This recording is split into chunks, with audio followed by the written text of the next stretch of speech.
Good evening, everyone. Thank you for joining us. I'll ask that you all please stand as our Councilwoman Sproul lead us in prayer, and please remain standing for the pledge.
All right, again, good evening.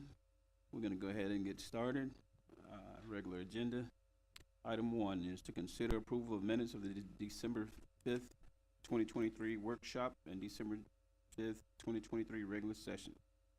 Council, we had a chance to view the minutes. Floor is open for a motion.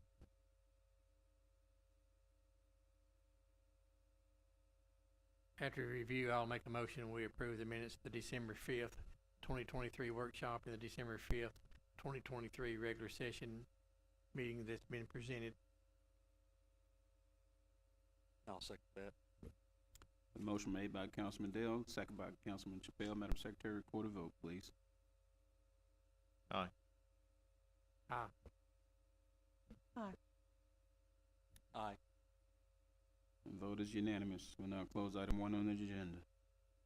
Item 2 is our public comments. The City Council welcomes citizens' participation and comments at all council meetings. Citizens' comments are limited to 2 minutes out of respect for everyone's time. The council is not permitted to respond to your comments. The Texas Open Meetings Act requires that the topics of discussion, deliberation be posted on an agenda not less than 72 hours in advance of the council meetings. If your comments relate to a topic that is on the agenda, the council will discuss the topic on the agenda at the time that that topic is discussed and deliberated. This time, if we have anyone in the public that would like to come and address the council, please do so, stating your name and address. Thank you.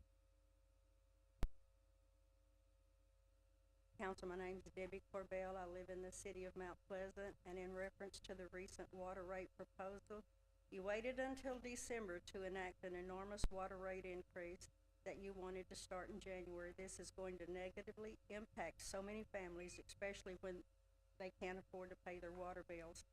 I ask you why you did not publish this information in local media and ask for public comments. Why did you not have public hearings on the proposal before the last council meeting? And why you did not mail out these proposed rate change increases with our water bills months ago? And the reference to blaming a past administration, I would just remind you guys, y'all have been here 3, 4, many years. You spoke about having prior meetings about the reasons you need to fund these projects. When was it that you first became aware of the needed upgrades? And if you can have that polished of a rate increase proposal besides the consultant that was hired to put that on, you had to have known about this need for rate increases for a very long time. Why in the name of transparency would you not have been preparing the citizens and keeping them informed? And in speaking of transparency, the check registers still are not online. Why is it that we haven't heard from Director Anthony Racer, who above everyone else should know more about what's going on, why it's needed, and how long this has been being discussed? The point is that you have had a long time, you've known about this, you didn't inform the public until a December meeting, or at least that's the first I've heard about it, and I've been around for a while. and then you wanted it implemented in January. And I just don't think there was any public, transparency, and it just kinda hit everybody all of a sudden. And after the rate increases, I would ask, is there still gonna be more money needed to fund this project? Are we going to go deeper into debt? How much debt are we currently carrying? And how is this, the new projects that you're going to do, how does this affect with Tri-Water? How are we going to affect them? Are they going to be affected? And how's it going to affect us when they come back and build a new plant, which I still hear that they're looking at doing? And we're stand to lose millions.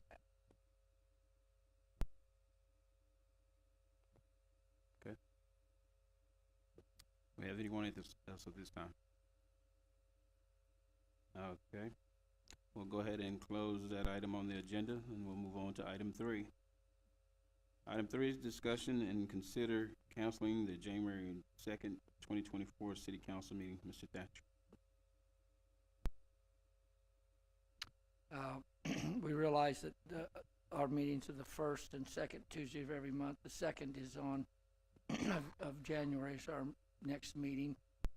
We've noticed that not everybody may be back in town after New Year's is on Monday, so we're just asking, do you want to consider canceling that meeting or not? The other part of it is just preparing for the meeting the week before, which is next week. There'll be a lot of people out during next week, so. Okay, council, this is a discussion. Do we have any objections to this proposition, the council? I don't have a problem with it canceling the meeting. If something comes up, we can always schedule a meeting if something comes up that we have to meet. That's not a problem to get a quorum together, I would hope. At this time, there's not anything that has to be on that agenda as far as time sensitivity goes. We do have 5 weeks in January, 5 Tuesdays, so we have an ability to call a special if we need. All right, well, open the floor for a motion to go ahead and cancel the January 2nd meeting. I make a motion that we cancel the January 2nd, 2024 meeting. I'll second. Okay, motion made by Councilman Chappelle, second by Councilman Adams. Madam Secretary, record a vote. Aye. Aye. Aye. Vote is unanimous. We'll now close that item on the agenda, and we'll move on to item 4. Item 4 is a presentation of the remaining allocated funds for 2022 budget of the Titus County Appraisal District.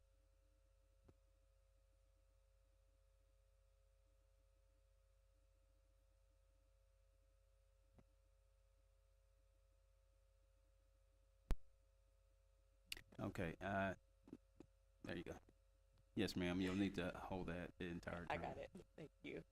Good evening. I think y'all all know who I am. Like she said, I'm Shirley Dickerson with Titus County Appraisal District.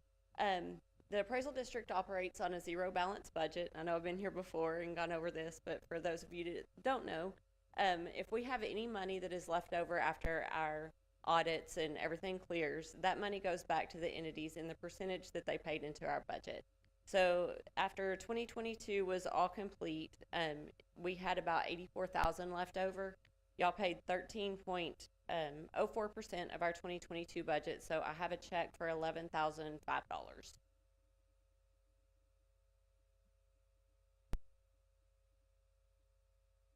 Thank you, Shirley.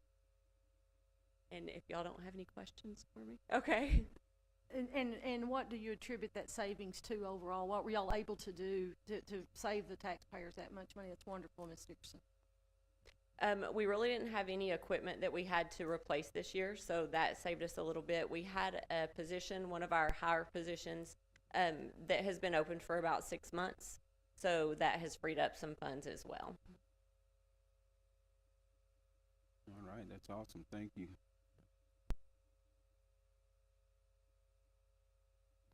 All right. Okay, we'll go ahead and close that item on the agenda, and we'll move on now to executive session. Pursuant to the Open Meetings Act, Chapter 551, Texas Government Code, the City Council will recess into executive session to discuss the following. Consult with outside legal counsel retained by the city regarding pending or contemplated litigation or a settlement offer and/or matters in which the duty of the attorney to the governmental body under the Texas Disciplinary Rules of Professional Conduct of the State Bar of Texas clearly conflicts with Chapter 551 of the Texas Government Code related to water purchase contracts. At this time, we're in executive session.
Time is now 7:43 p.m. In accordance with the Texas Government Code, Chapter 551, the City Council will reconvene into the regular session to consider action, if any, on matters discussed in executive session. We'll now go to item 6, which is to discuss and consider approval of ordinance 2023-27, amending the city's water and sewer rates. Mayor and City Council, we had a workshop 2 weeks ago with Chris Ekrit, who's our rate consultant, that went through the reasons for the increase. We point out that we received a notice of increase back in late September of 22, that our cost of raw water went up $400,000. That was so late that it wasn't included in any rate increase for last year. We haven't received audited numbers for last year, but our ending balance in our utility was almost $800,000 in the red last year, and will continue to be. So these water rates and wastewater rates are to do the projects, the water sewer projects, but also the water sewer projects we've already approved. The rates were not adjusted to take into consideration the increase of raw water, and then also the increase of the treatment chemicals and so forth for treatment for this last year. So these water rates are to help improve the budget so we can continue to treat water and buy water, and then also it increase to finish the water and wastewater projects that we've got on our plan of work, capital improvements plan, as we've talked about over the last 3 years or 4 years. And so so this ordinance tonight does not increase any water rates to TriSet at this time. We have a separate ordinance for them that'll come back sometime after the first of the year. And actually, we're planning to try to have that come on the, is it the 16th of January, our next meeting. But these water rates will be for the water rates for everybody else, for residential, commercial, residential outside, inside, commercial inside, outside, and including pilgrims. We recommend approval. Okay, floor is open for, this is a discussion, so we can go ahead and open the floor for any discussions on this matter.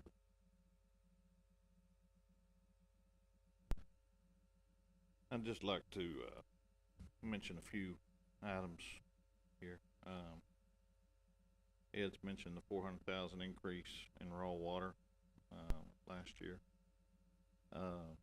We also have, I want to make sure everybody understands that the sewage plant that we're renovating right now at this time was projected to be 40 million, I believe, and we ended up at 42 or something like that.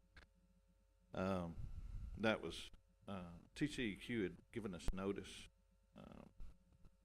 multiple times that needed to, I believe multiple times that needed to be renovated. I believe we had to cut our particulates in about half.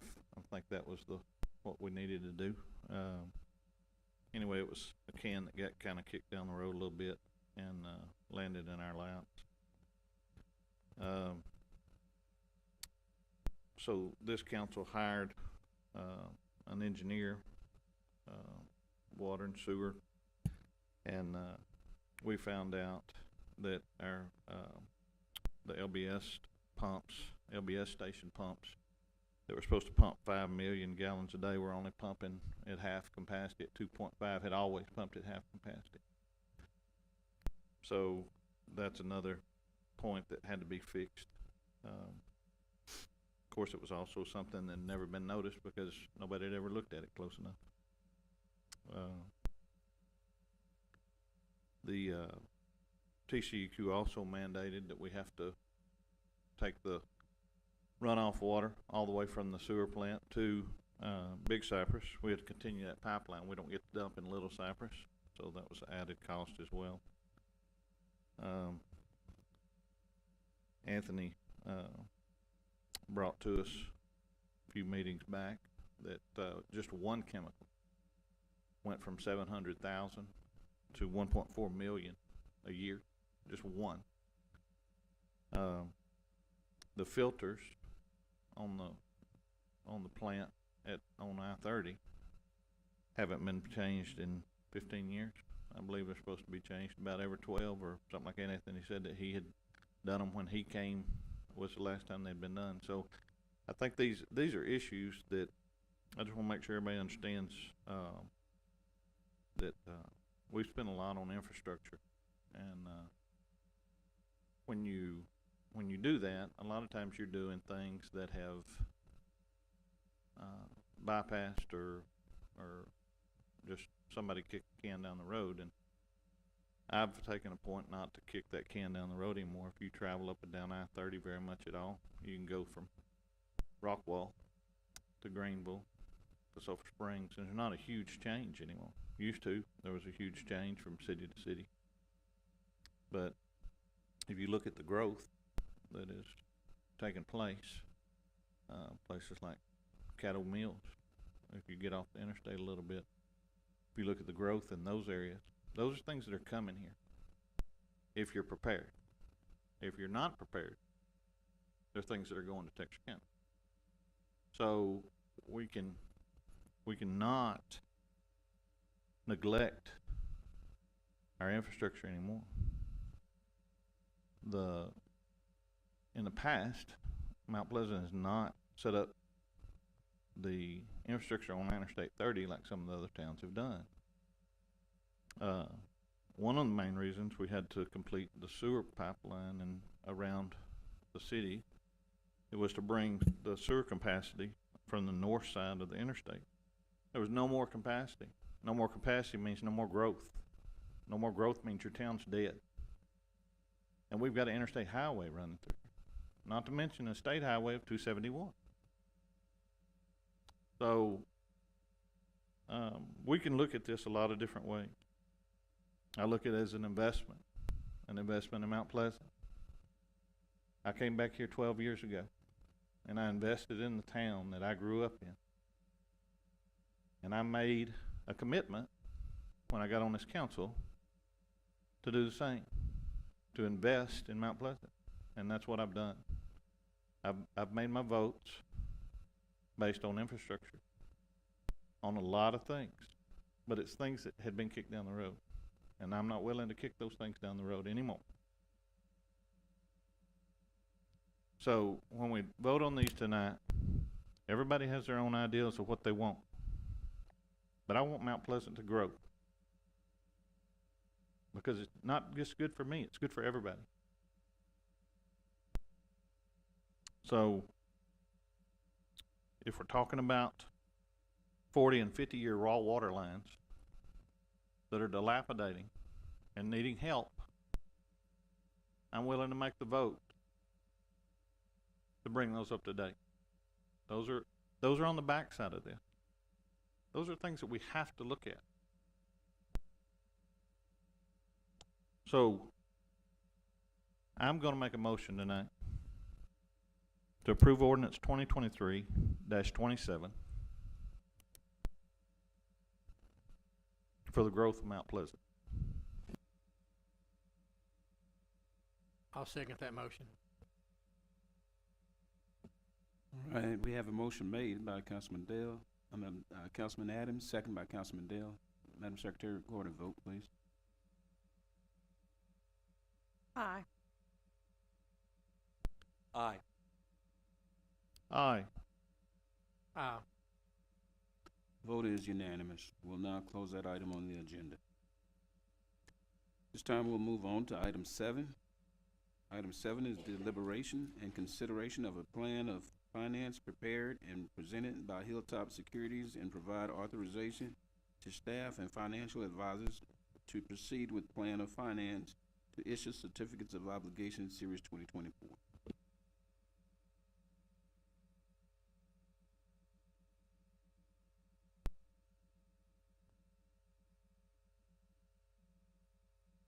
You'll have to hold it, Jim.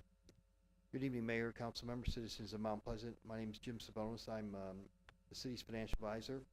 I prepared a presentation and handed out copies. The presentation we have summarizes moving forward to fund the city's capital improvement program for this calendar year. If you turn to the third page, I'll give a summary of the analysis. The goal is to fund utility, water, and sewer infrastructure projects, fund fire, ladder truck, and general governmental projects. The overall program is split into two areas.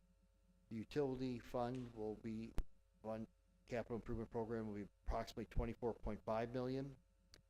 The general fund capital improvement program approximately $10 million. Together, $34.5 million will be the project fund supported by this debt issue, requiring an issuance of about $35.1 million of debt. This is a program that we spent months working through. If you turn to the next page, we'll talk about the plan of finance. The plans issue certificates of obligation that are combination tax and revenue debt obligation. The budgeted repayment is that the utility fund projects will be funded by the net revenues of the utility fund. The general fund projects will be funded by repaid by the INS debt service tax rate. We've got 10 years of amortization for the fire ladder truck, 20 years for the general governmental projects, and 25 years for the utility projects. City has currently an A+ investment grade rating. We expect to apply to Standard & Poor's to have our rating confirmed and apply to the bond insurers for AA bond insurance. Later on the agenda following this, if you approve this plan of finance, there'll be a notice of intent resolution which will direct the city secretary to publish the notice of intent in the paper of record. Our plan for sale is to have a competitive sale on February 20th, and the council meeting that evening have an ordinance for you to consider and approve. Submit the documents to the Attorney General for review and approval, and then have the closing of the funds on the 19th. You turn to the next page. This is a detailed spreadsheet.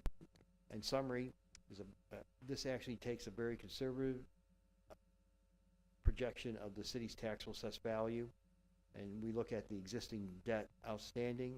We add the new debt to it, and in summary, the key point here is that the city's current interest and sinking fund tax rate is 7.55 cents, and the plan is to maintain and not increase that. So I want to be clear that the tax rate that supports the debt service after this will not change. It'll still be 7.55 cents. On the next page, we actually have the cash flows for the utility system.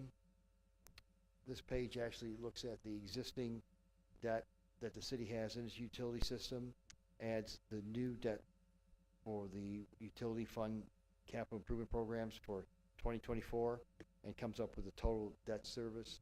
We've worked with the city staff and its rate consultant, and the proposed rates that were just approved in the past ordinance are projected to be able to pay this and the operations of the city.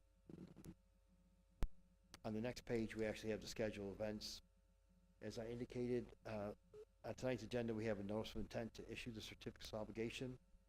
It'll be published and after 45 days expire from the first publication date. We are allowed to issue the certificates of obligation. We have planned to go forward on a competitive sale on February 20th. On February 20th, we prepare the offering memorandum working with the staff, apply for our ratings, and distribute that information to prospective bidders. After the council review and if approved, it'll be submitted to the Attorney General, and we expect closing in March 9th. In summary, the city's in excellent financial condition. Rates have started to come down a little bit over the last 6 weeks. There's wide interest in Texas bond issues, and we would expect a very straightforward sale. This is something I think is be well thought up. It's considerable planning and put in place and affordable by the city. That concludes my comments, I'd answer any questions or, provide any additional information I can at this time.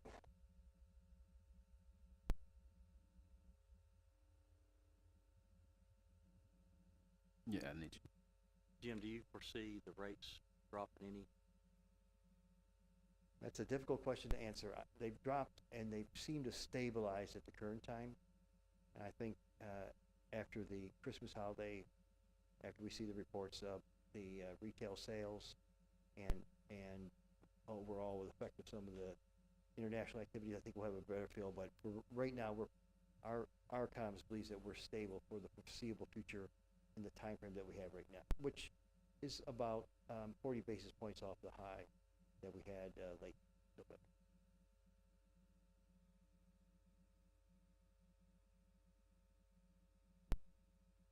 We have any further questions?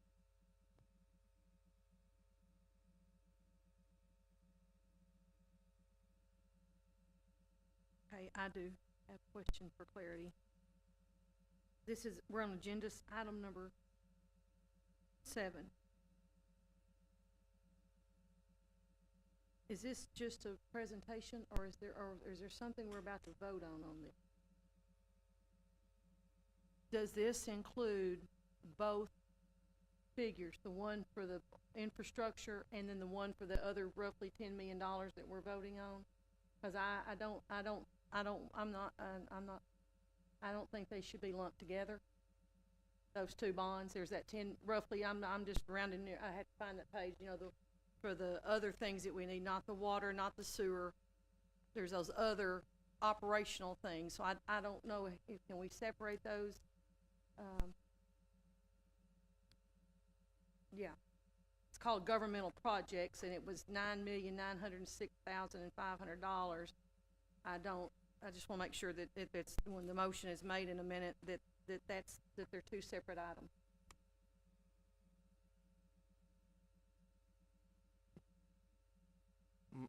My recommendation is if you choose to discuss the project plan, you may want to discuss that as separate items within the agenda, but the notice of intent is done as a single notice for economies of scale and financing, and it's a not to exceed notice. So I think that you might mention in your agenda, when you make a motion, how you'd want it to be split, but it's on the council agenda. I believe it's just meant as one agenda item, and it would have to be treated as that. Well, I just think there's some things in the governmental projects that might need to be considered maybe at a later date. That's my personal opinion in view of these governmental projects that are on here. So I don't know how you break it out, or do I just have to vote no on all of it? Cause I know we need to get the bonds for the infrastructure for sure. Well, you could vote no, you could vote yes, or you could move forward with the notice, and between now and the notice refine what the list of projects would be. The notice is a not to exceed amount. It includes all the purposes indicated, but if council during the time frame we're preparing to move forward with the debt sale decides to decrease the project list or refine it, we can do that at that time.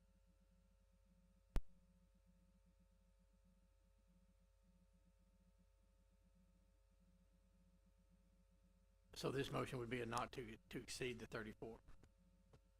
The motion in the notice of intent does a notice, and it's a not to exceed par amount list of projects. What it does say is the date that the sale would take place. So between now and I would say maybe about 10 days before the actual sale, we can adjust the size of the issue if your project list changes. I'll be honest, Mr. Dale, I don't know the legal mumbo jumbo. I just know that we've been given some proposed projects here that would be covered if we did these bonds up to this amount that could be covered. And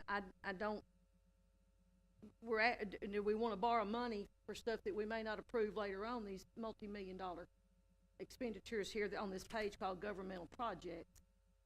I just want to make sure that's not automatically in there and again, I don't know procedure, you know, necessarily the proper lingo I don't know all except to tell you.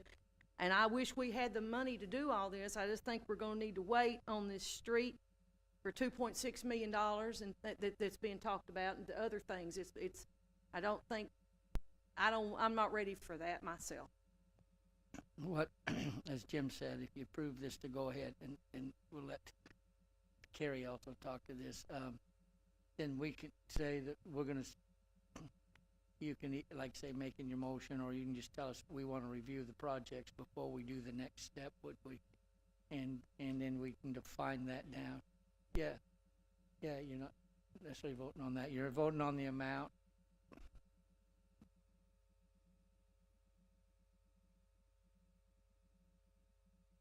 Okay, so like you said, this is the maximum of, and before we vote on to award or to go out and sell bonds, we can reduce it down. Can't increase it after we approve this, but we could reduce it. And so we can go over the list and take out what you want and move forward. I'm just gonna ask Jim here, maybe answer a question. When you do your documents and prospectus and all, that's when you'll define what the projects are for. Now, it may not say exactly a location or where, but this, and that could be the time you could whittle that down when you do your documents on there, Sherry. That's a possibility. I mean, it'll be in there. It'll say, like when we issued them for the loop or whatever, this is what it's for. And am I correct, Jim? I don't want to put words in your mouth, but that's the time when they can whittle back the purposes, maybe the amount. Is that a possibility? You're absolutely correct. And about 10 days before the actual sales date is when we actually release the final offering document. And in fact, we've done it here before. Previously, we've done some projects where we timed the issuance when you received bids, and bids came in, and we kind of downsized the project. So if you choose to reduce either the dollar amount or dollar amount combined with a list of projects, when we actually draft the final offering document and the ordinance which is included in that, we'd actually just reduce that size then. So again, we have as late till about 10 days beforehand, because we like to send out the final offering document with the accurate representation of what we're doing. So that would give you till maybe like about February 9th or 10th to be able to make your final decision what you want to go forward. And if you didn't make a decision, we would postpone until you'd made a decision. We could do a workshop session before the next council meeting, and just go over the projects and cross out the ones you want to do. And that would be done the 16th of March, and then that'd be January, I'm sorry, and that's a month or two before and then just send him a new list. So does that affect the rate dramatically at all by whether you lower or raise the total dollar amount? If you remember, he said on these GO bonds, the rate's not going to change. It's going to be right. And the reason is because it doesn't mean it doesn't cost more money. It means that the bonds that are already in there, he wraps this bond issue around the other debt, and instead of having that the sinking fund, interest and sinking fund reduce, it stays the same for how many years did you say? For 20 years, but let me say, when you say rate, I'm trying to get our nomenclature right. We're talking interest rate on the debt issue itself. I think until we start getting below $10 million, would we see a significant difference? Again, these all bonds will be sold serially, so you know, our real break is when we get below 10 million, and actually prices go up a little bit from that perspective. A reduced number of investors on the smaller denominations, but let's say that we do a minor revision of the project. It's not going to change the interest rate, and as Ed correctly indicated, you know, the amount of debt you issue, it does have some impact on your overall debt issuance, and again, it just is a magnitude of what you issue in this process. And in preparing for your workshop, if you have a couple scenarios you want modeled out, we'll model them out and we'll come in 10 present them for you so you can see that. So if we're voting to approve, and I'm just round numbers here, $35 million in bond issuances, and after we review some of these particular projects and we're able to come down 3 or 4 more million or more, then we can adjust, and you will only go out for if we came down $4 million, then you would actually only go out for 31. It could be adjusted. So what we're considering tonight is just up to that amount to cover all of this, and then we can whittle it down if we're able to. You're 100% accurate. We're just giving notice of a not to exceed amount. We can whittle it down, and we will whittle it down, and we will issue when you're ready to issue what you want to issue at that time. And again, if there's some different options you want me to portray, we'll do some analysis and make them easy to compare to each other.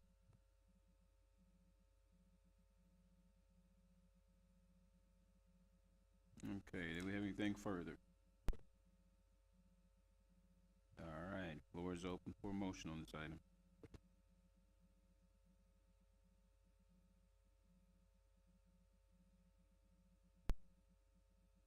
I make a motion that we, approve the financial, plan as presented tonight from Hilltop Security.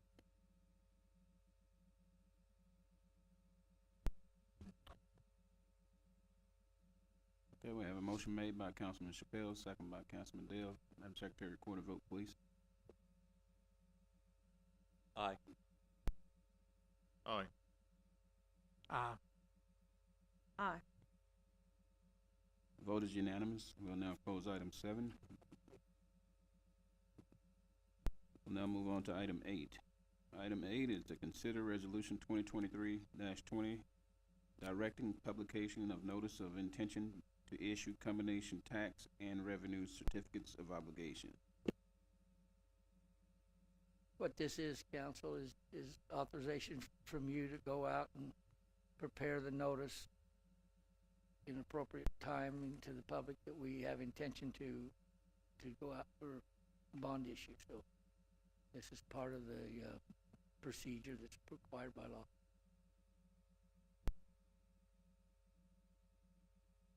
Council, we have no questions for the open for motion.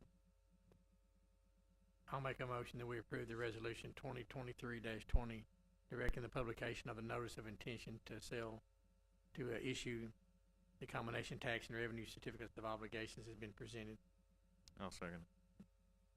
We have a motion made by Councilman Dale, second by Councilman Adams. Madam Secretary, record a vote, please. Aye. Aye. Aye. Aye. Vote is unanimous. We'll now close that item on the agenda. Our next item is item 9. Consider proposal for water meter replacement project for Schneider Electric. Just been mayor and council, let me just say that we have with Craig Messenbrink. Where's Ryan? Ryan's, oh, he's got his hat off, so I hardly recognize it. With Schneider, and of course Jake's gonna present this. This has to do with our meter replacement program that we wanna do. Let me just remind you that the meter replacement program is on this bond issue. And so I wouldn't recommend that we approve this tonight until we go through the list of projects, because if you decide to take it off, we don't want the project approved. So it's contingent upon approving the list of projects. So we can listen to them, but we really can't take action. I don't think, Carrie, that we can't take action until we get the list and actually agree with the bond. You need to have the money in the bank. I think that we need to let them present so the public can have a good understanding of why we need to upgrade and change out our water meters.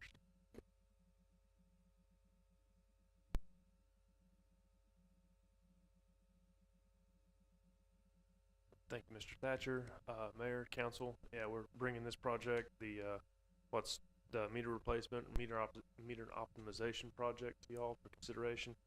And a little bit more information as to what this project's all about and the reason why it's necessary. The main purpose of this project is to get within the city of Mount Pleasant a more efficient, transparent, and accurate meter reading system, basically backbone of the system, by replacing some aging meters and setting up a AMI system, and then dealing with some other parts of the existing system that need to be addressed. And 4 parts of this, and I'm going to let Craig here in just a minute. We've got a short some slides that he's going to go through in regard and give a little bit more detail. But in summary, there's 4 parts to this project. The first part of it is obviously the meters. There's 6,029 meters that have been identified, and that's residential, commercial, and industrial meters, ranging from 5/8 inch to up to 10 inch. The last time that we've had any type of replacement on these meters was around 10 years ago, and about half of those during that time were actually what you would call a guts change out, in which you replace the dial and then replace the entire meter itself.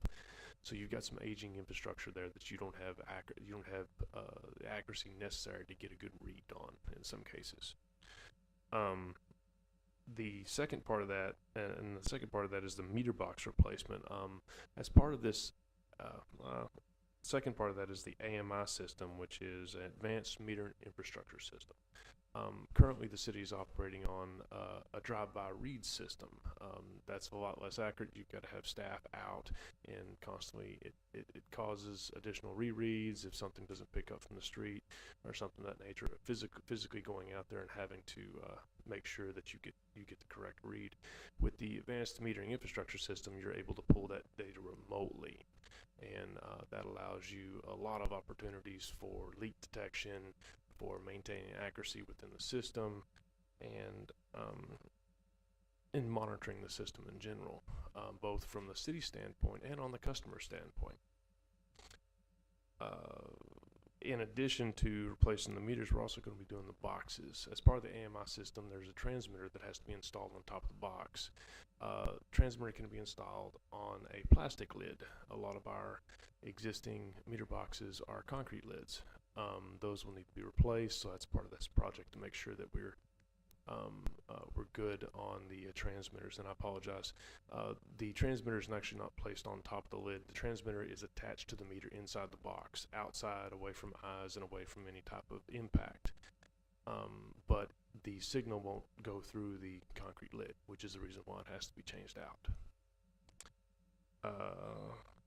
And the last part of the project is the lead copper rule survey, which is a TCEQ ordained requirement that's due in October 2024.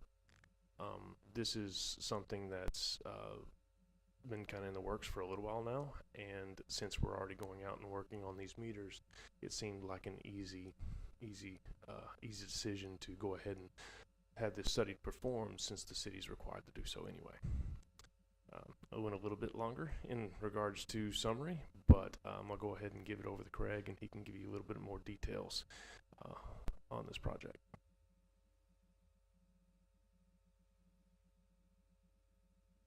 Sorry, Mayor, Council, Ms.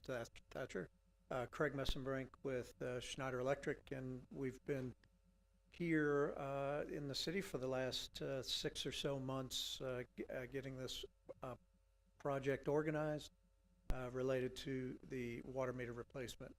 Jake hit a lot of the high points, and so flipping, yeah.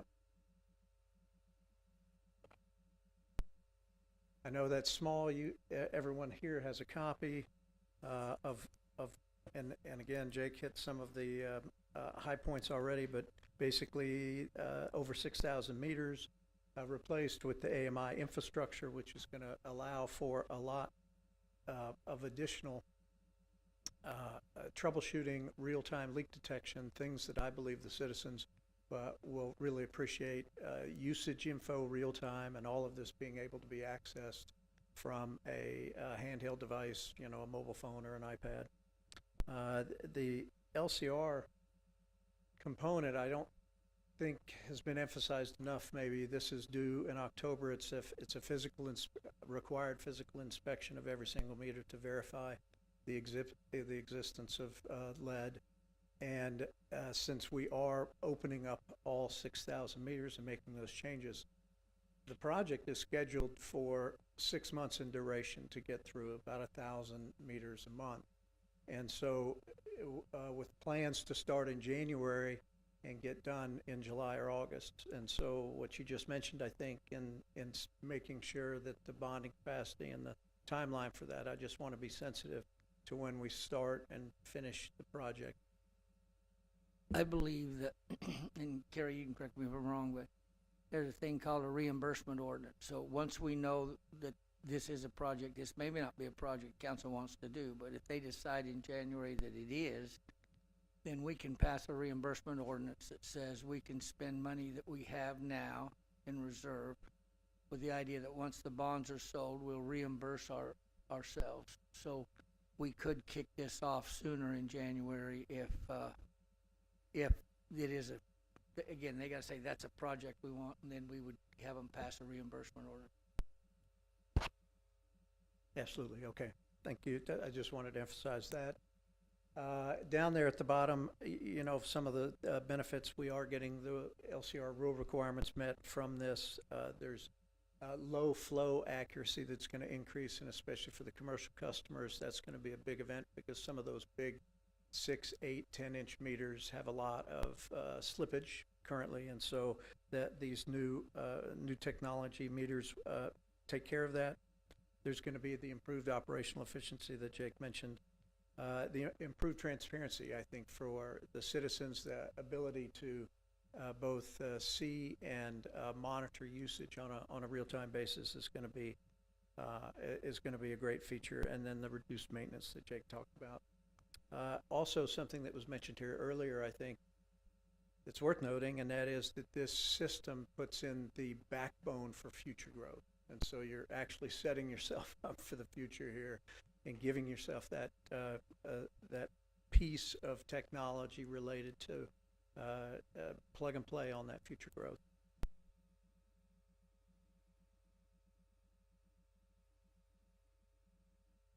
So there's a quick project cost rundown here. I really want to.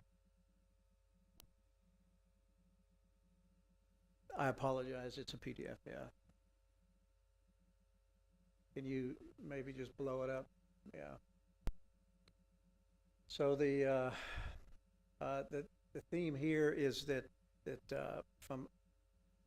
I wanted to congratulate staff, and so as we were working together through this project, it came to light that Anthony in particular had a pretty good relationship with the meter folks based on previous work, and so what we ended up doing is we were pulling this together. The total project cost is about $4.8 million, but from Schneider Electric's point of view, it's only $2.85 million because the city has a little stronger buying power for the meters specifically, and so we, with conversations with Jake and Anthony and the team and Ed, we pulled that out, and so that's. I guess you're still moving that over.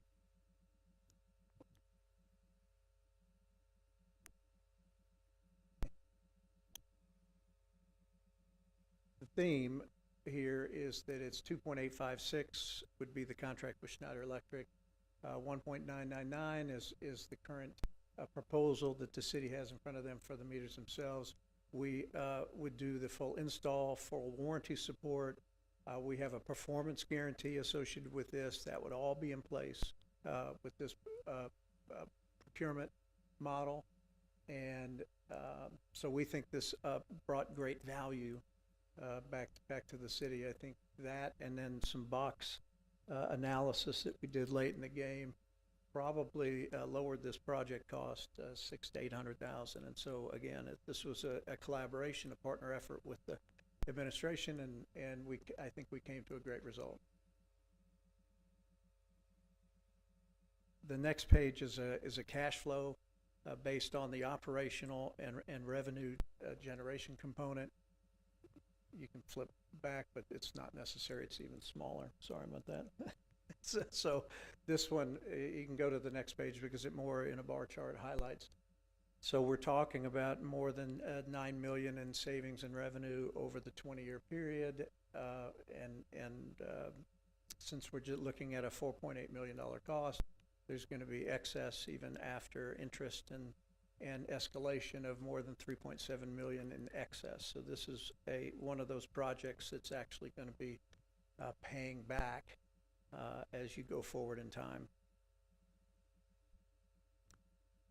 I wanted to give a quick highlight of the online system. So this will be accessible, like I indicated, and I think Jake did as well, real time, all the time, by the customers in the city, as well as all of the analytics that come to the city staff to be able to monitor different things. And so that customer portal is an important piece to this, I believe.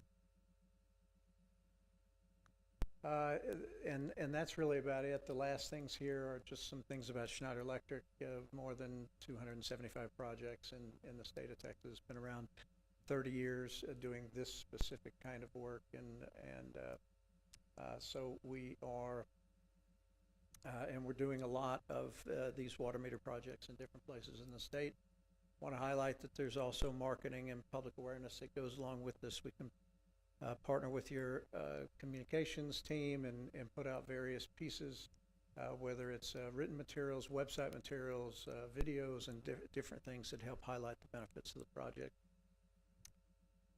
And the last is a timeline, and so really we're at step 5 in this process. We've gone through a feasibility and initial analysis.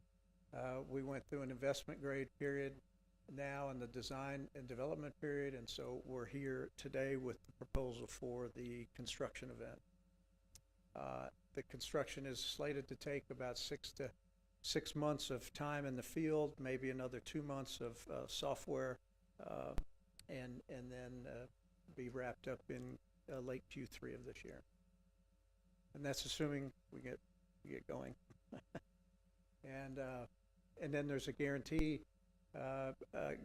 portion for this contractually, and so that piece is an ongoing piece. There'll be some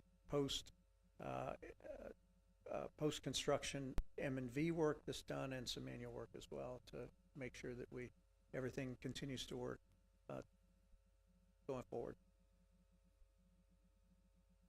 Any questions? What's the life expectancy of these new meters now?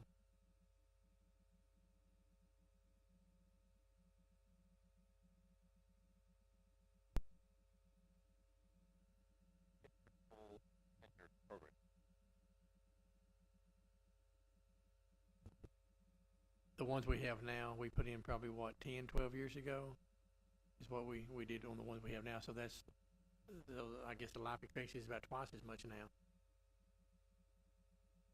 It's a new technology, the meter, so it doesn't have moving mechanical parts in it. And I think that 20-year warranty shows, these manufacturers, they have a lot of confidence in this product. Did I understand now that the citizens will have availability with their iPhones and their tablets, that they can monitor their water usage also? Yes, sir, that's correct. That's a big deal. Look at that data daily, hourly, versus, receiving a water bill once a month, potentially having a surprise from a leak or stuff like that. Are there any type of excess warranties or anything, extra warranties, I guess I'm going to say, after 5 years? Are there any hidden cost, I guess, is my question.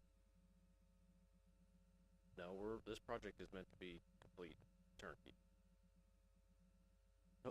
Just a couple questions. You mentioned technology earlier on AMI. So what platform or technology does it use to communicate back to the network? Is it using like 5G or some type of other wireless spectrum? What's being used for that?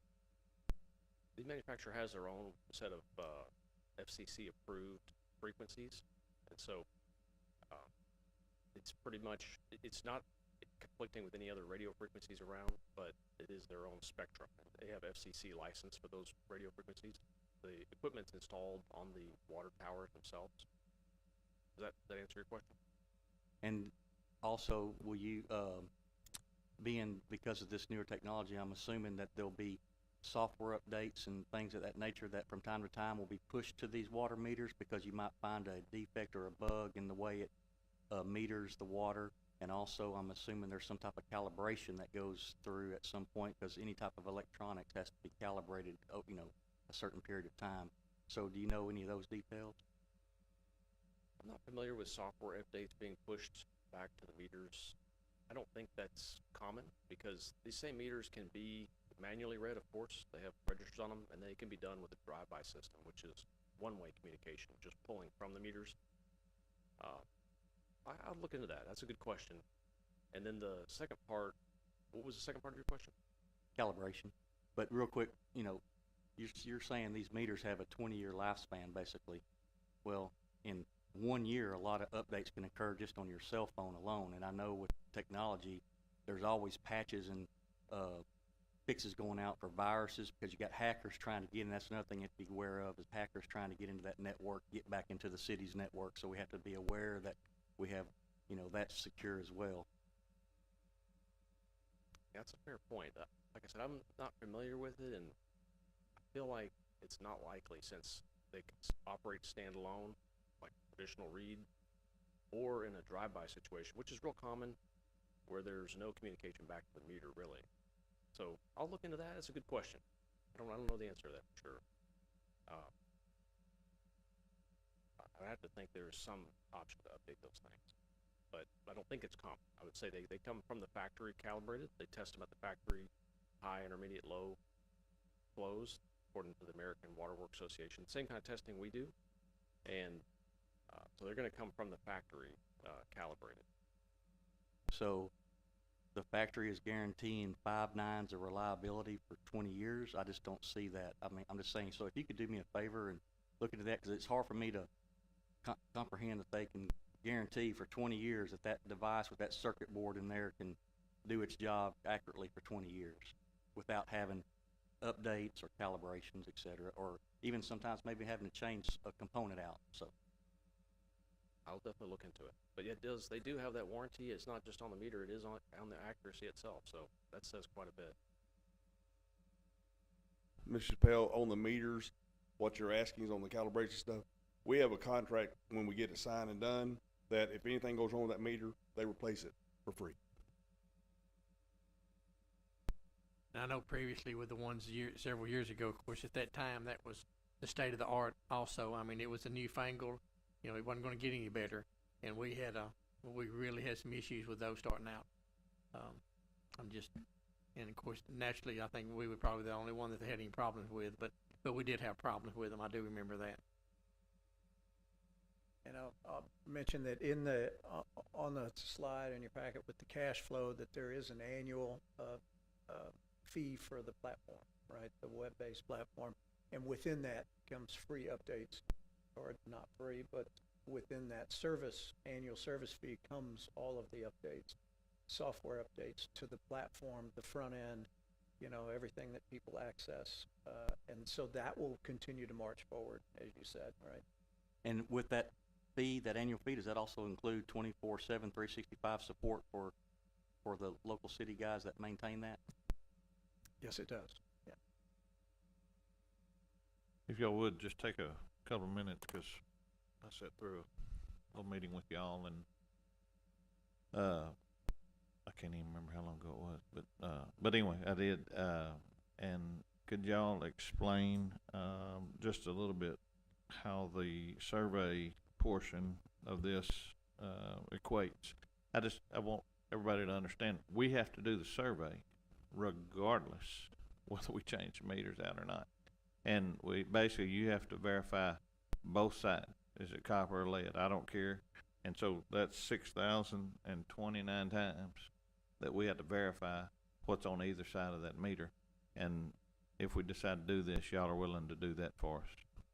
That's right. As part of this project, and as we discussed, that this is the perfect time to be doing this lead and copper piece as well. That's right, because the labor involved in going into those boxes, uncovering, digging out, exposing all of that, just for the purposes of documentation for the LCR, is already being done. All of that work is already being done. So now we're just talking about that one extra documentation step, some pictures, and then document to TCEQ related to the LCR. Then all of that gets handled as a fallout from this. I want to emphasize that point. People, a lot of times don't understand how intense TCEQ and EPA mandates are. These are not suggestions. And in the past, they've been treated as such, and we're not going to treat them as such anymore. They're not suggestions. And so I think the rule that's meant purposely to trip you up is that they wrote in that without a visual inspection, without that visual verification, you have to assume it's lead, and therefore there'd be a lot different report at the end of that if you have to just assume that I can get to what we can get to. But this will be comprehensive, detailed. Remember, this is not the rules are coming in the future about replacing, right? About changing those out. This is the lead and copper survey. When y'all talk about the leak detection aspect of it, I'm assuming that if we can log in and look at our water, we can also set alarms to say if I go above X amount, which, you know, if it was in the summertime and you've got a swimming pool in your backyard and it's running, you'd want to have it higher. But if I go above X, you send me a notice or an email or something that says, hey, you're above this, you need to be looking for a leak. And that's something that could be added.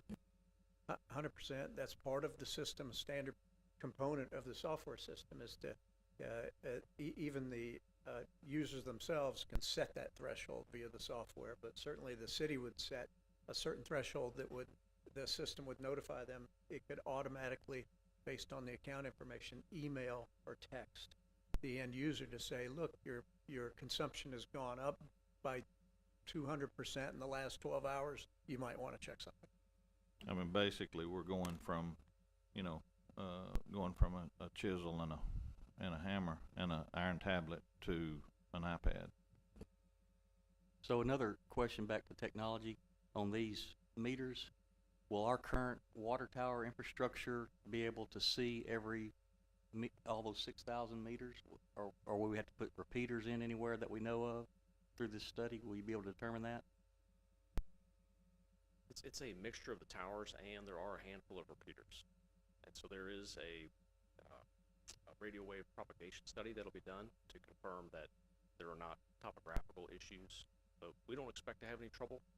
Generally, you run into trouble where you have the customers that may stretch 20 miles out into the country that are responsibility of the city, and they wind up being a problem for the radios that are local here to reach out that far. We don't see there'll be any issues here, but that will be taken care of. So do y'all do that internally, the RF propagation study, or do you have a third party that does that for you? It's done with a third party.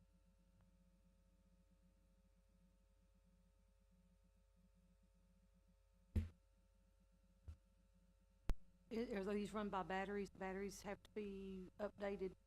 What powers the meter for the information that it transmits, and how is that handled? And then this annual contract for service, is that negotiated annually? Is that set in place for how many years at a time?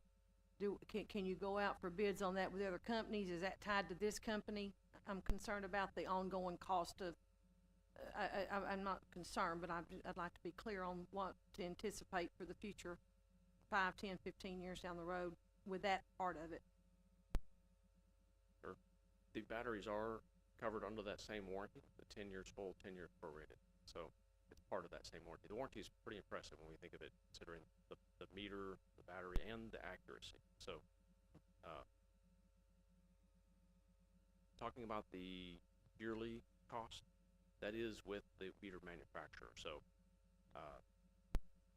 that's something that they have a contract with the city for, and there's typically a like cost inflation type of escalation associated with it. So we don't see those costs going up significantly. They're pretty standard. What are they right now? Do you have any idea for a city our size with this many meters? It's on.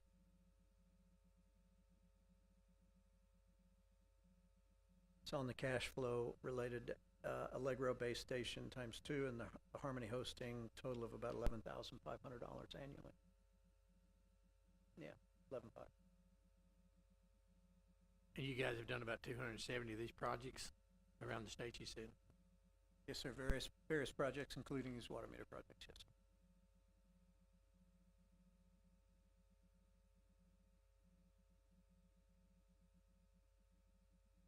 All right, we have any further questions? All right, we certainly thank you for that presentation. We cannot act on this item, but we definitely appreciate the presentation. But I will need a motion from the council to have this item tabled. I make a motion that we table, the proposal for water meter replacement projection from Snyder Electric. I'll take. All right, we have a motion made by Councilman Chappelle, second by Councilman Adams. Madam Secretary, record a vote, please. Thank you, gentlemen. Aye. Aye. Aye. Aye. Okay. Vote is unanimous. Well, we will table this item until our next meeting. This time we'll go ahead and close this item on the agenda and move on to our item 10. Item 10 is consider resolution 2023-19 in support of Pleasant Point Apartments LP for a proposed affordable rental housing development in association with the Texas Department of Housing and Community Affairs. Yes, sir. Thank you, Mr. Mayor, members of the council, and Mr. Thatcher. I just want to introduce Jeff Beckler. He's with Zimmerman Properties. He's here this evening to talk about his project in association with his application with the Texas Department of Housing and Community Affairs for this competitive bid for affordable rental housing. With this, I'm going to turn it over to Mr. Beckler.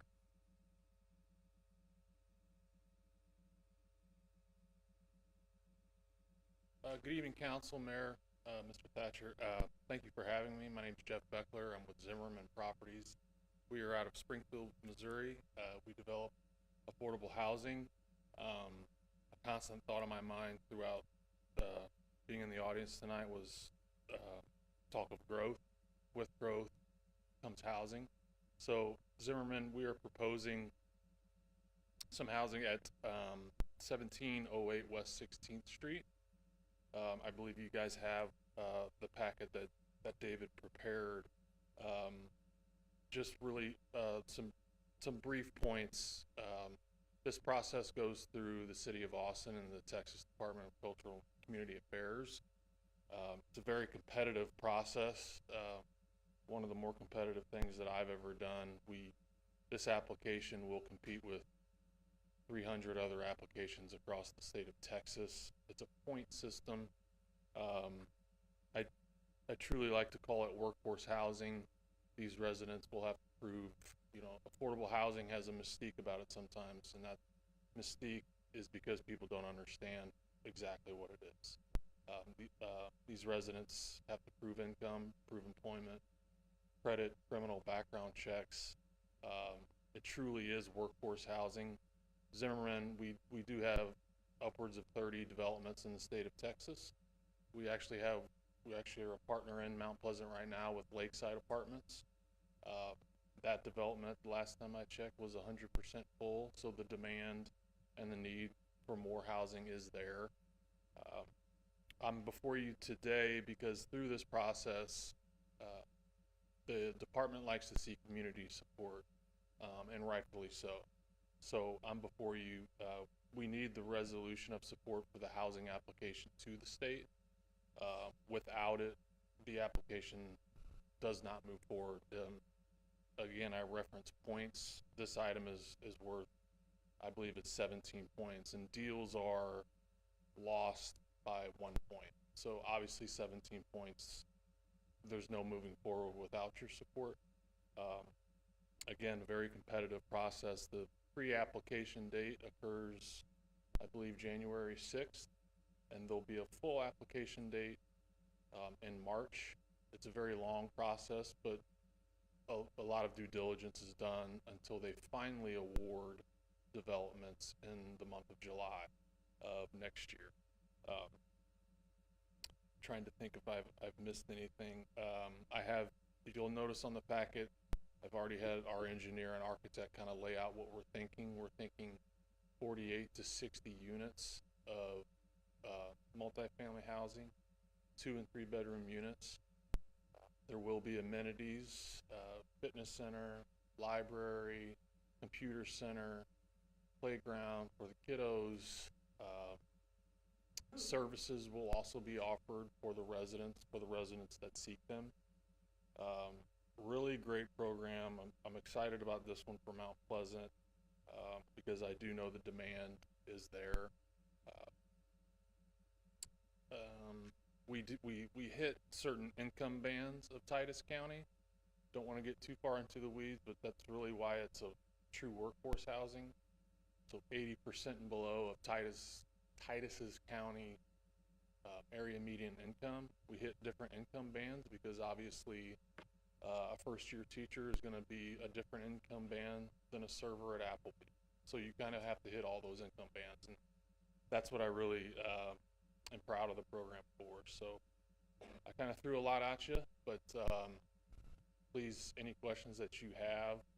I did want to make a point about the $250.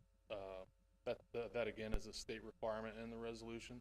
That's nothing happens today with that. That's again, it's just another level of support that the agency likes to see, but nothing occurs with that today. That only occurs if we're awarded the housing application and we are getting ready to pull our permits. It'd be a $250 reduction of fees, which we all know is a drop in the bucket. But just wanted to point that out, that nothing occurs with that today, where I'm not asking for anything like that, just your all support. So I appreciate your time, and any questions that you have, I'm happy. This property here, has it been, is it already a zone for this type of housing, David, or? So that's one thing that the applicant and I, Mr. Beckler and I have discussed. The zoning for that property currently is commercial zoning. It sits right off of 16th Street. I think you've got McCoy's to the east, and you've got Hampton Inn as well to the west, as well as I believe it's Motel 6. So the thing that we would have to do if he's awarded the contract and awarded we would need to go through a zoning change, and our thought on this, and what I would think is a planned development district. We have a little more controls that are associated with that, and we take a look at the entire property for that, the 9 acres. This property don't run all the way to the interstate, does it? What type of dollars are y'all anticipating putting into this project? I'm sorry. Right now, we're looking at, it's about a $10 million investment to $10 million investment. We're not seeking any type of tax abatements or anything of that nature. Do you got, you mentioned Lakewood out here. Are y'all involved in that one now? Yes, sir. So Zimmerman Properties is our development arm. Will Hoyt Properties is our property management arm. So we are the current owners, and we also manage that. And that would be the same situation with Pleasant Point. We would develop, we would construct, we would manage. We would be a partner in the community we commit to 40 years. So this is not going to be a situation where we develop it, 10 years later we flip it. We'll be invested in it. That was my next question. Do you build them and then flip them as quick as you can? No, sir. No, sir.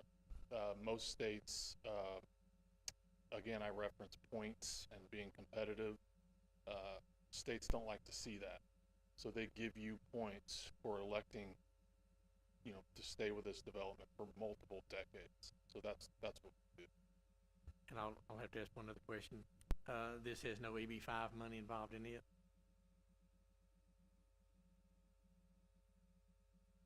A quick question for you. If awarded, will y'all be reaching out to any of the serving telecom providers to ensure that fiber is constructed for this new development, so that the way the residents have reliable, broadband services?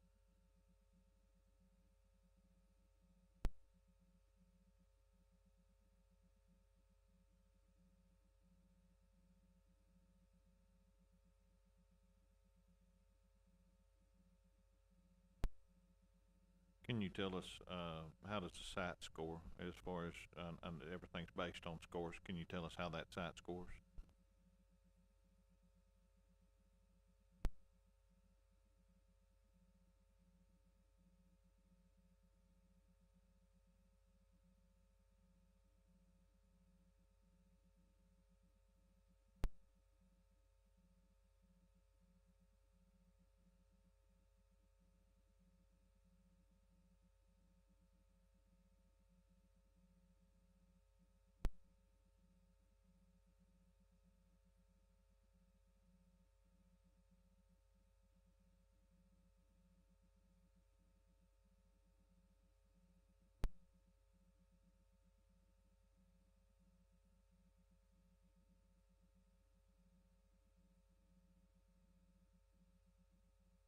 When would you know if you got it? When will they notify you? Messing it.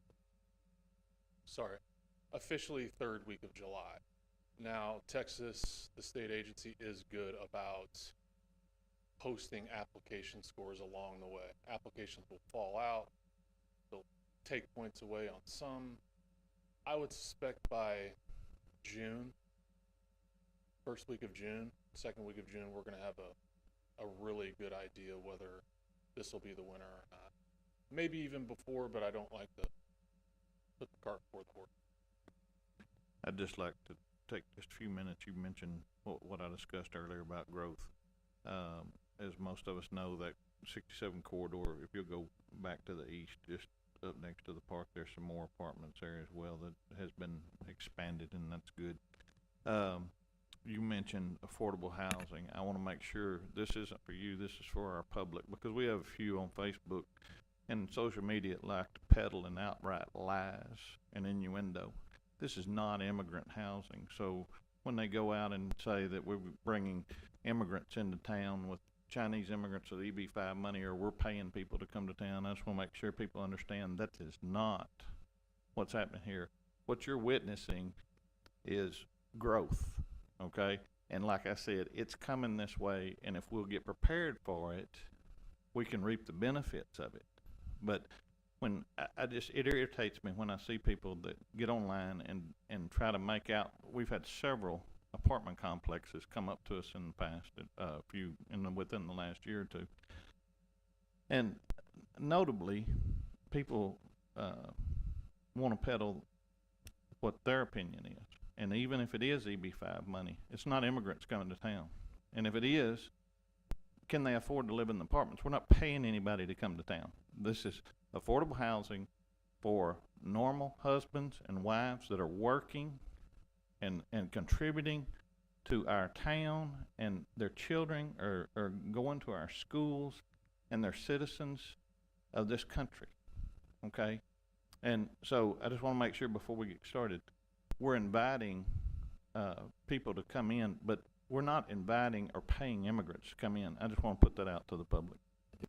Yeah, I might snip what you just said and use it for my future meetings, because, I mean, you said it more perfect than I could. No, I mean, I tell city council people who have a misconception all the time. I started with Zimmerman 7 years ago. 8 years ago, I could be living in Pleasant Point. It really is workforce housing, and we've got over 17,000 units that we manage, and we really see that people don't want to live in apartments forever. They want to buy their first home as well, and then the cycle continues, and it's a beautiful cycle. We've got first-year teachers, we've got firefighters 5 years in. It really hits all those income bands of working people.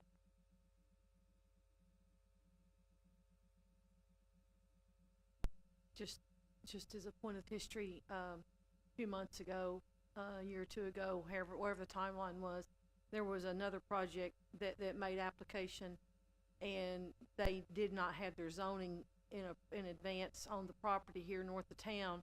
And when the letters went out that we had to have a zoning hearing to rezone it, there was the largest I've seen in the 4 years I've been up here of citizens that came and opposed it.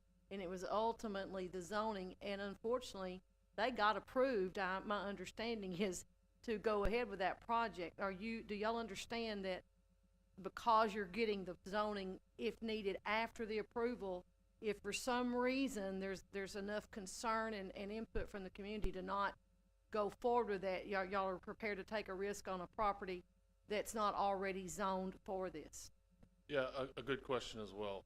So zoning is always a monster hurdle for us if we have to go through it. In certain situations, it's not always a monster hurdle, but we will try, I'll try to time this with David, and we really try to time it to that July point.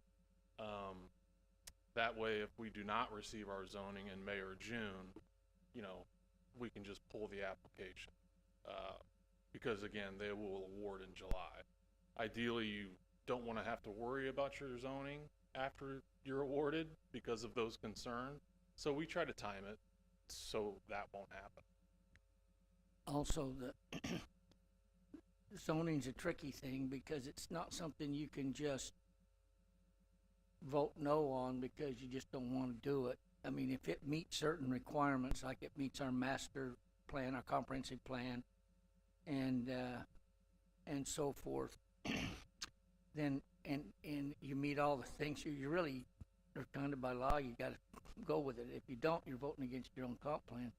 So if you think about the one that council member Sproul talked about, it did not meet our comp plan. It was against our, we'd have to take a comp plan change and so forth, and so it really didn't have a chance, a good chance of passing. This property is not like that. It's a totally different thing, where he explained it out there by Motel 6 and Hampton Inn and McCoy's. And so, so that's a little different, and it does meet our comprehensive plan now. So even though we got to check the boxes and check it, it's not the same thing or the same risk kind of thing. And you've also, like I said, you got H&M properties right there beside it, basically. Yeah, I appreciate you saying that. It is not the same, and the site does have a challenge, which I think actually helps it, an oil pipe easement on it. Because of that easement, we've kind of got to get off of, West 16th a little bit further. So there's a really nice buffer there. So I can't speak, I don't know about that zoning situation, but this seems to be a very advantageous case, I think.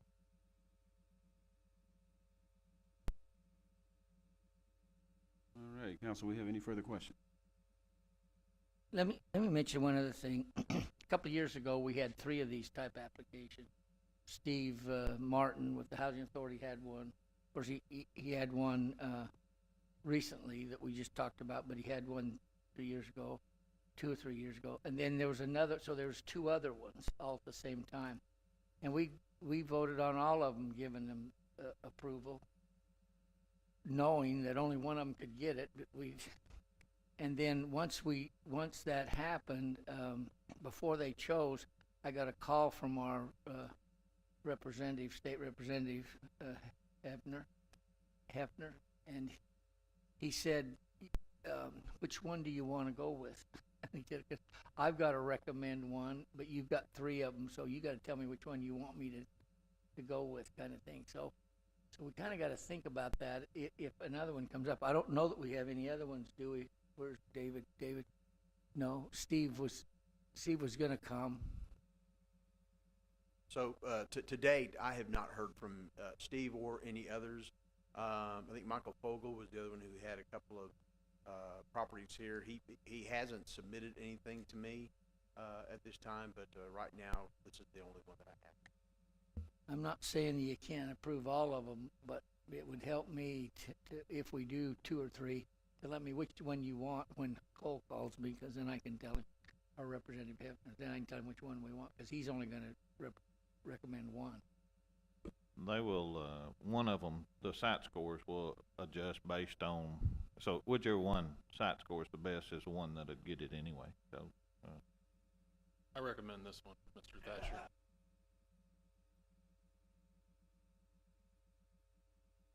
All right, we certainly thank you.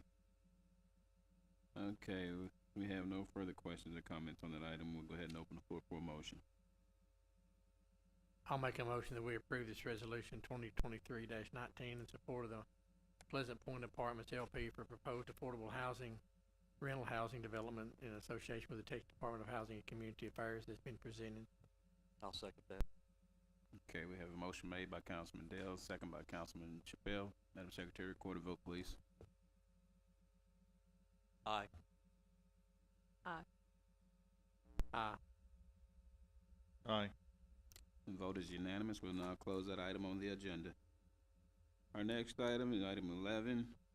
Is a consider request from Leslie Ford on behalf of Danny Crump for the approval of the preliminary plat for the Crump addition, being a 1.116 acre tract of land situated in the Richard Moore Survey, abstract number 390, Titus County, Texas, and being described as a tract 1 in the warranty to Danny Crump as recorded in volume number 1590, page 265, deed records of Titus County, Texas, city of Mount Pleasant, Texas, and is located at the northwest corner of Pecan Street and South Jefferson Avenue.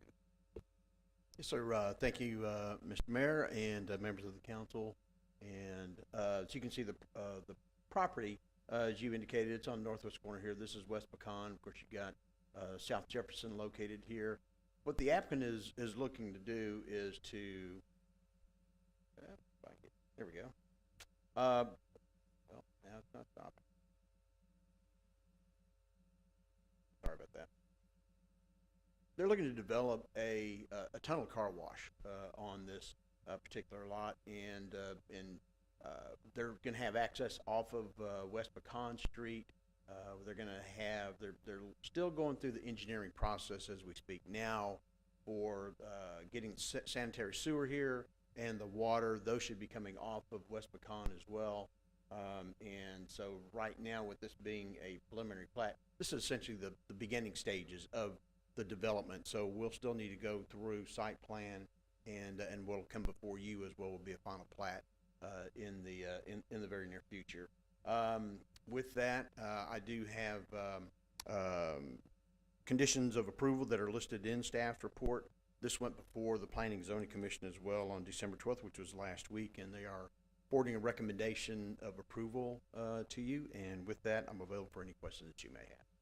So David, has this company already done a business cost study analysis? Because just right up the street is Take Car 5 Wash, which is a tunnel car wash as well, and directly across the street is the old school type, you know, drive up, get out with a wand and clean your car. So do they feel confident that they can make money by putting a business right there when they have competition right next door? Generally speaking, yes. When a development comes in, they actually do an analysis, and you know, when you see that car wash that's up to the north and the one across the street, my guess is they've had to have done their homework. We've been visiting on this since April or May, when they initially first came in involved with this project. So my thought is that they've had to have done their homework. I just asked that because I drive that street every day and I never see the Take 5 car wash or the traditional car wash ever backed up with cars in the street. So I was just wondering.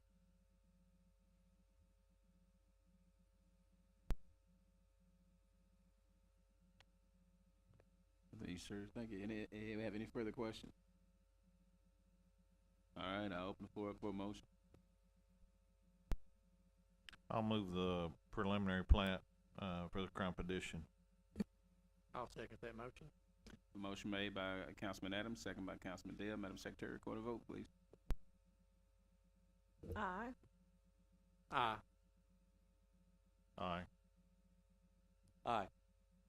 All right, vote is unanimous. We'll now close that item on the agenda. We'll now move on to item 12. Item 12 is to consider a request from Fahim Assad, representing KOSFI Mount Pleasant LLC, for the approval of a replat of Patrick Street Storage Addition. The land is situated in the Gilbert Survey, abstract number 232, Titus County, Texas, and being all of Lot 1 and part of Lot 2, Block A, Patrick Street Storage Addition, as recorded in the plat cabinet, slide number 409, Plats Records, Titus County, Texas. The same that certain called .94 acres tract of land described as Tract A, conveyed from the Northeast Texas OPM Holdings, INC, to KOSFI Mount Pleasant LLC by general warranty deed as recorded in file number 20222-046, Public Records, Titus County, Texas, City of Mount Pleasant, and is addressed as 210 Patrick Street. Thank you, Dave. Thank you, Mayor.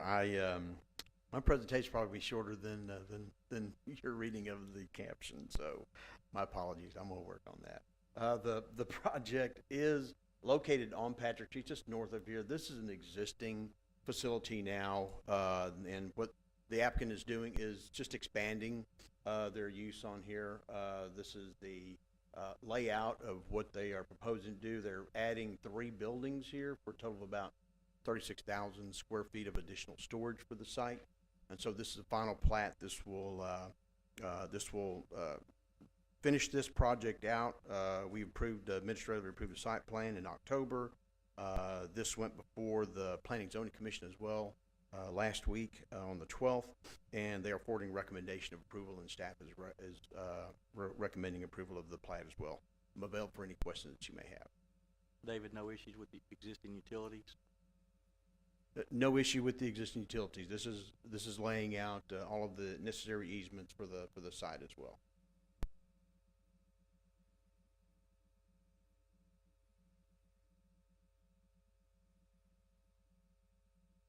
All right, we have any further questions? Floor is open for a motion.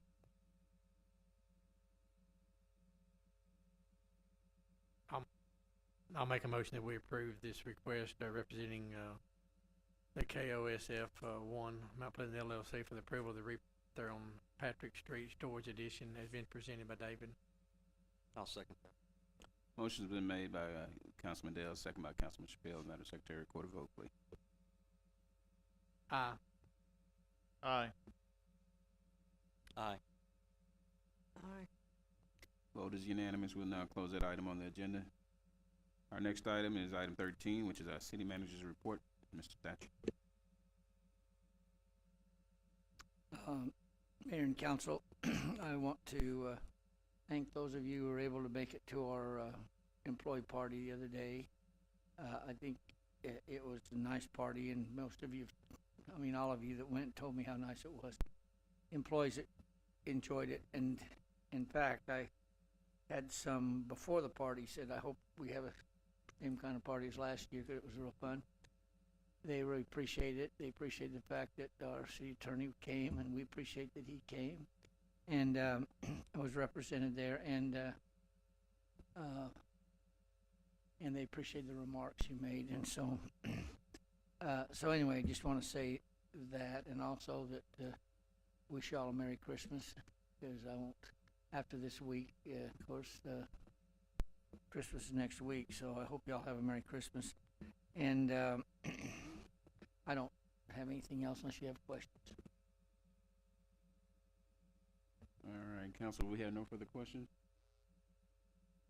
All right, we'll go ahead and close this item on the agenda. Next is executive session. Pursuant to the Open Meetings Act, Chapter 551, Texas Government Code, the City Council will recess into executive session to discuss the following: personal matters, discuss the appointment, employment, evaluation, reassignment, duties, discipline, or dismissal of a public officer or employee. Also, real property, discuss purchase, exchange, lease, or value of real property, and consultation with legal counsel regarding the purchase or value of the real property for the Mount Pleasant West Loop Collection and System Improvements Project to the South Side Wastewater Treatment Plant, and on the south side, from the south side of the wastewater treatment plant to Big Cypress Creek. At this time, we'll end the executive session.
Time is now 10:55 p.m. In accordance with Texas Government Code, Chapter 551, the City Council has reconvened into regular section. Consider action, if any, on matters discussed in executive session. There's no action taken at this time, and we are now adjourned.